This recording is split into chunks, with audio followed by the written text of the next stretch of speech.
Hello everyone, I'm Brian. Today I'm reacting to Foundations of Practice, a course in meditation lesson 1.1 from Swami Tadatmananda. Okay, so we're going to finish out lesson 1.1 and then we'll move on to a different Swami Guru. But I want to but I wanted to complete lessons 1.1 just because I don't want to break it up. And then lessons 2 on 4th, please go check out this channel. If you wish to continue doing course in meditation with Swami Tadatmananda. But let's go ahead and see what this lesson 1.1 has to offer. CC is on. It's actually quite loud.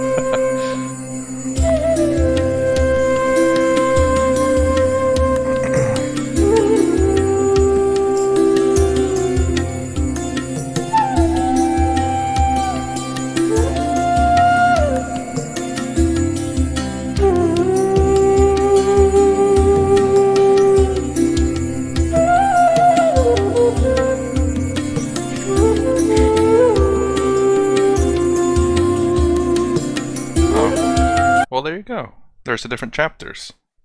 Chapter 1 is building strong foundation. Chapter 2 is turning within to find inner peace, concentration, mantra japa, witness your mind, psychology of meditation, meditation for emotional growth, devotion meditation, going deeper, advanced techniques, developing your practice. So this one's going to be, we can do all 4 of them, not in this one video, because some of them are quite long. We're going to do foundation practice, basic steps of preparation. Now that's an interesting one. Included guided meditation. Okay, because definitely preparation is very much, I'm sure as a beginner that is major, because obviously there's a lot of distraction in the world and your body has a lot of distraction too.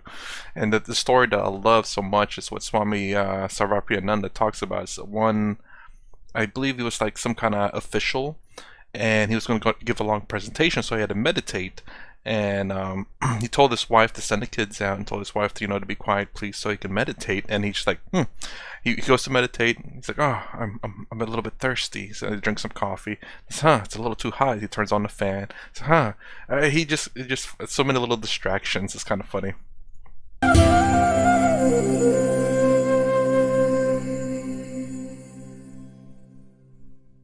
It's really important to understand that meditation is a learned skill.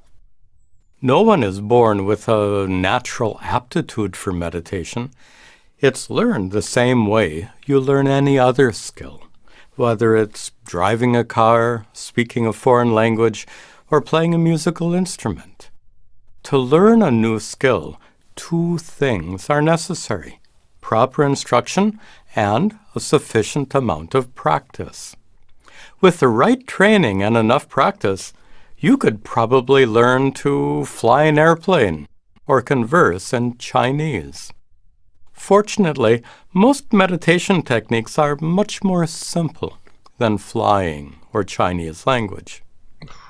To acquire any new skill, you have to learn the basics first, and that's certainly true of meditation. Learning the fundamentals and practicing simple techniques are prerequisites for the advanced techniques taught later in this course. A beautiful metaphor compares your initial practice of meditation to a young sapling planted in the soil. A tree can grow tall only when its roots extend deep into the ground. If its roots remain shallow for any reason, its growth will be stunted. Shallow roots also make trees vulnerable to being blown down by storms. In a similar way, if you fail to learn and practice the basics of meditation properly, the shallow depth of your skills will stunt your progress. And if your practice remains weak, you might abandon it altogether when the storms of life drag your attention away. On the other hand, the deeper a tree's roots have spread into the ground, the taller it can grow, and the better it can resist violent winds. Likewise, the stronger your basic practice has grown, the further you can progress with advanced techniques. and the better you can maintain your practice while facing the challenges of life. For building your practice of meditation, you can find an ideal theoretical foundation in the Yoga Sutras of Patanjali. The word yoga comes from the Sanskrit verbal root yuj, to which the English word yoke is also related. Based on this root, the word yoga has two primary meanings: to unite and to control. Modern teachers of yoga often emphasize only the first of these meanings. I was going to say that. Sadhguru always says yoga means to unite. I've never heard control, although I took that initially as kind of bad. Not like bad, like, oh, I'm going to control you. That's how I took it. But that doesn't necessarily mean a bad thing, because if peace controls you, that is fantastic. But I think it's more along the lines of control, as in you have control over your body, your mind, your emotions, your thoughts, etc., and your actions. To unite, to become united or merged with God or with your higher self. But traditional Sanskrit commentaries on the Yoga Sutras mostly emphasize the second meaning, to control. You'll see why as we continue. A yoke is used to harness an animal for pulling a plow or cart. The yoke serves two purposes. First, to join or unite the animal to the plow or cart, and second, to control the animal's movement. In meditation, both these functions, uniting and controlling, are crucial. Let me explain. Patanjali prescribes certain practices to control your mind, to rein it in, so to speak. And these practices eventually lead your mind to a state of union, in which it merges with the object of meditation. In his sutras, Patanjali provides a systematic method for accomplishing this. His method consists of a series of 8 steps that he calls angas, or limbs. These 8 limbs are like those on a tree. You climb a tree from its lower limbs to the higher ones, and in the same way, you progress from introductory practices to more advanced ones by means of Patanjali's 8 angas.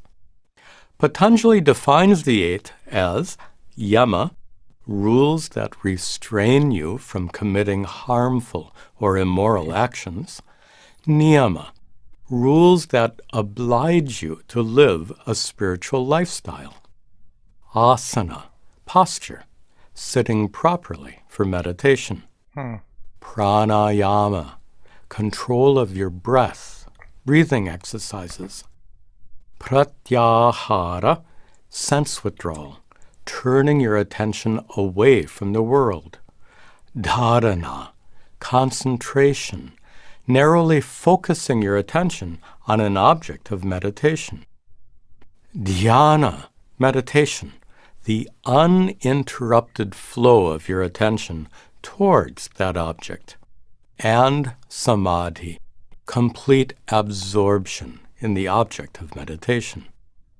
The full significance of this sequence will become more clear as we continue. But in general, the first 7 steps specify different kinds of control. Control of your activities, your body, your breath, your senses, and your mind. These 7 kinds of control culminate in the 8th step, samadhi, a state of divine union. Based on this, you can see why traditional teachers explain the word yoga by emphasizing the meaning to control more than the meaning to unite. I will say, again, I've heard it always said unite, but that was with Sadhguru. Now, I don't remember if Swami Sarvapriyananda has said anything about unite or control. Again, perhaps I haven't gotten into video with him with that one, but I've always heard Sadhguru say unite, and only ever unite, if I remember correctly. Now that we've gotten an overview of yoga's 8 angas, we'll examine each of them in detail. In this lesson, we'll discuss the first 2, yama and niyama. The others will be discussed in future lessons.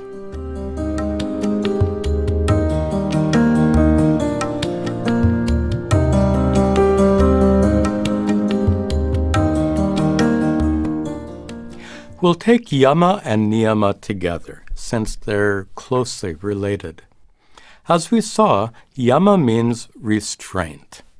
This anga prohibits actions that violate the rules of dharma, righteousness. Actions like causing harm to others, lying, or stealing. Niyama means observance. This anga requires the performance of certain spiritual disciplines, like cleanliness, chastity, prayer, and scriptural study. Now, you might wonder why Patanjali's system of meditation begins with moral and ethical rules. Rules that sound a bit like biblical commandments.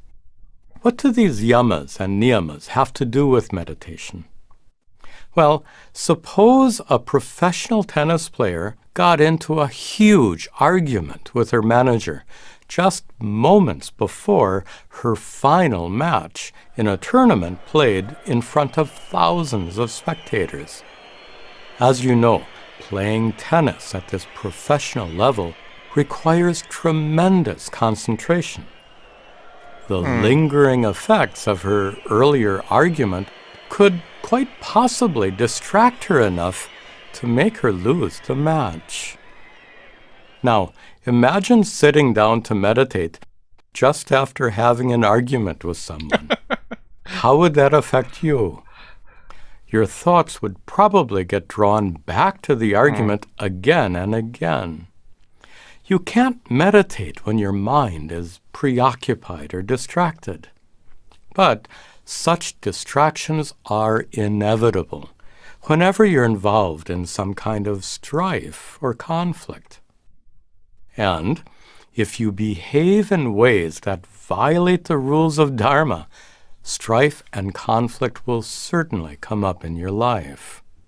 For example, if you hurt someone, they're likely to retaliate in one way or another. What goes around comes around, as they say. My guru was fond of saying that to oppose or rub up against the rules of Dharma is like rubbing your bare arm against the rough bark of a tree. Who rubs whom, he asks. That's actually kind of funny. I mean, technically you are rubbing because you are the one that's causing the force. The tree is just there. It's not doing anything. The tree doesn't get affected at all, but your arm ends up scratched and bleeding. His metaphor shows how those who rub up or transgress the rules of Dharma usually end up getting entangled in quarrels and disputes with others. And this results in lots of mental agitation, inner turmoil that's a huge obstacle for meditation. On the other hand, by consistently following the rules of Dharma, you can avoid most of those quarrels and disputes, leaving your mind undistracted and fully available for meditation. I guess that's interesting. You can say that the fact that so long as you're truthful to yourself and you're trying to be good, most things in your life will not affect you because you are genuinely trying to do good in the world. So when you're doing something good, you don't feel any negativity towards your actions because your actions is always righteous. So there's very little chance of you having this agitation in your mind because you're like, no, I know I was doing it for the betterment or for the good of people. But also, I do want to, this is how I've done it, it was understanding. I always try to understand things. it's just kind of, I guess, how I worked or how I've developed to handle what goes on in life. So I understand why situations happens the way they are. I think most people want to understand things, and that may be the more common route, possibly. But not only by understanding, but also by doing dharma, a righteous action. Make sure you're doing everything for the right reasons and for the right causes, for the betterment or for the good, and then you will be essentially, I won't say clean, but your mind won't be so like so I don't know, agitated. I guess that's a good word that he said. Agitated. That's a great word. Mine's in a blender right now or something like that. But yes, I'd hope that that people can take that understanding. Hopefully, will help you if you haven't already incorporated that um, into your life in terms of issues and problems or why you do things. To understand why you do things, not just because, oh, it's the right thing to do. You can think something to be right, but you have to also understand why it's right. Because if you do things that you think it's right, but you don't understand it, are you really doing something right? You could have questions in your mind saying, I think I was doing something right. I know I was, but now I question it because why did I do it? So I'm hoping that understanding it also will reinforce, it's like, I'm going to do this. It's something right. Why is it right? Because it's going to have this effect, or because of this reason. Then you can back up. Not only do you feel that it's right, but you understand why it's right. I hope that helps people more than harm, because that's just me. Understanding, and I've always tried to understand it. I always try to do something right. So this is something that I've been doing. I won't say for all of my life, obviously not, but ever since a few years after my world religions class when I learned about Buddhism. So, yama niyama, restraints and observances, are the very first angas of Patanjali's system of meditation because they help you establish a dharmic lifestyle, a life free from conflict and discord, a life that's well suited for meditation. In the next lesson, we'll discuss several specific steps of preparation that are needed for meditation, including asana, posture, the third of Patanjali's angas. Then we'll perform the first guided meditation of this course. I will say, posture right now I have terrible. Every video I've probably done in this channel is a terrible posture. So that might be my Achilles heel in this one. But again, understanding why you're doing something and doing what you believe to be just right, it nearly guarantees that you'll be doing something right, but not always. Because you couldn't always, of course, understand something to be wrong. You could have not all the information, but so long as you are true to yourself, you're true to the fact that, I was trying to do something right with all the information that I have, it hopefully will not agitate your mind so much so as if you were blindly saying, I trust in this, I believe in this, and then finding out that you didn't really have a good reason behind it. Oh, that's over with, I think. Anyways, so that's the lessons 1.1 foundations of practice, of course, in meditation. If you like the way he does it, he does a very good job of explaining things. Although I looked at his videos recently, I've done a lot of them, and I'm trying not to do any of the recent ones because I have a restriction. Oh, video over, me talking now. That I don't want to do any of his recent videos that are 30 days or younger. That's restriction that I put on myself. No videos that are 30 days or younger. I much prefer a year or older too. But anyways, the next video is going to be lesson 1.2, I think 3, then 4, and I think that's done with lesson chapter 1 of this verse. And I don't think I'll be doing chapter 2 just because I want anyone who likes the way he does it, or perhaps maybe needs a little bit of help, please go to his channel and watch all of it, or whatever you need help with, whatever you wish to watch, and watch it all.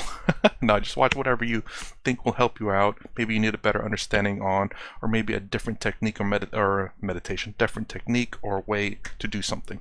Anyways, that's my reaction to foundation practice, which I said already, second time. If you like my content, please consider subscribing, thumbs up, thumbs down below. Thanks for watching. I'll see you in the next vid.